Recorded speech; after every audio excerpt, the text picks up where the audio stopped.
You're listening to an Airwave Media Podcast.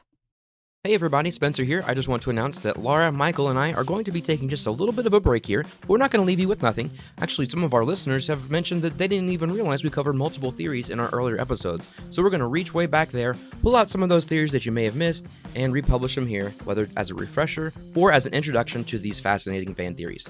We'll be back with new episodes in just a couple of weeks.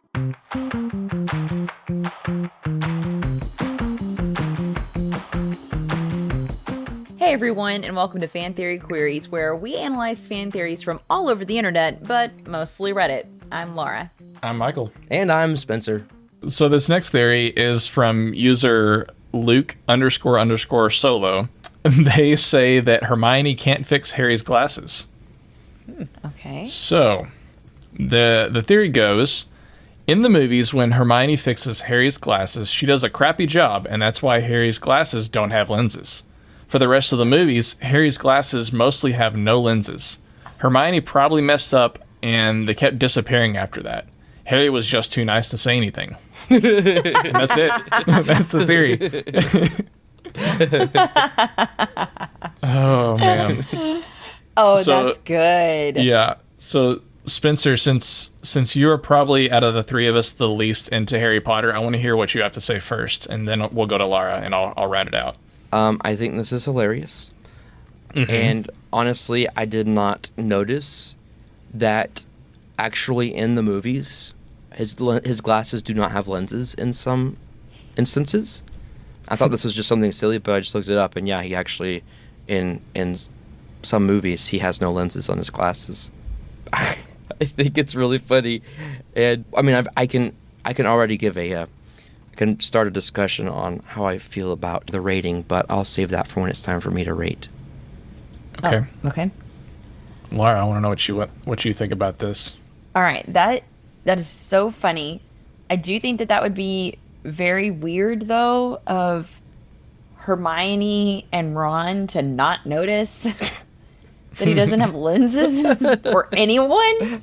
No one sees there's no lenses in his glasses. Yeah. Well, another thing for me that I was going to say was that she's supposed to be like the awesome student that knows how to do everything. Yeah. I don't believe that she would not be able to do this. Well, and she's very careful. She seems like a measure twice, cut once kind of person. So even if she wasn't in 100% on the incantation, she wouldn't cast it until she knew for sure that she was casting the right spell. So that's my off the dome reaction to Luke Solo here, but I know you have a couple of comments you want to share with us. Yeah, I want to get into these comments before I share my thoughts, because my thoughts kind of go along with these. But user Zatter says, maybe when Hermione incants Oculus Reparo, or roughly, I repair the eye, she's actually literally repairing his eyesight and not his glasses. But since the glasses are such a big part of his brand, Harry just elected to punch the lenses out and keep the frames like the poser he is. And then OP Luke Solo comes back and comments and says, maybe it wasn't his scar that hurt, but his crappy eyesight caused him to have headaches. Nice. Yeah. Oh, so, that just made it so much better. Oh, yeah. So I love the Harry Potter movies and books. I am not a huge fan of Harry Potter himself as a character.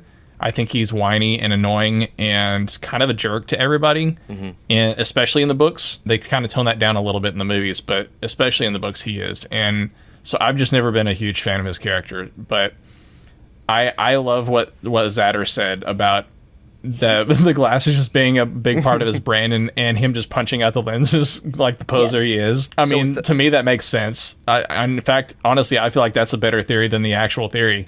So with that analysis of the character, the last line of the theory that says Harry was just too nice to say anything doesn't track. In my opinion, correct. Okay.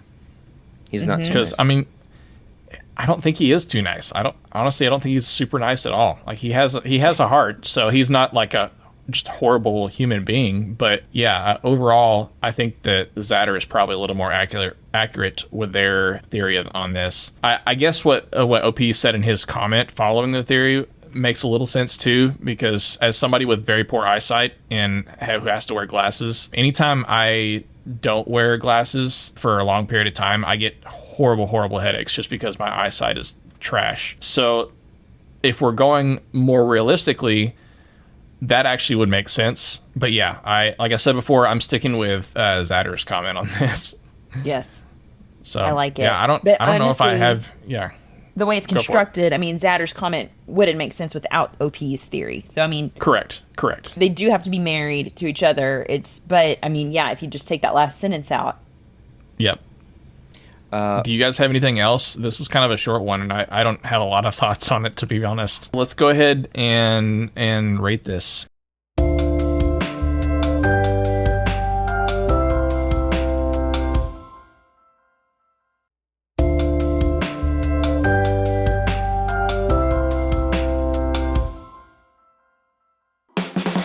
The highest rating that we have is Genius. This is reserved for only the best theories, which we believe are better than the actual canon. The next step down is plausible.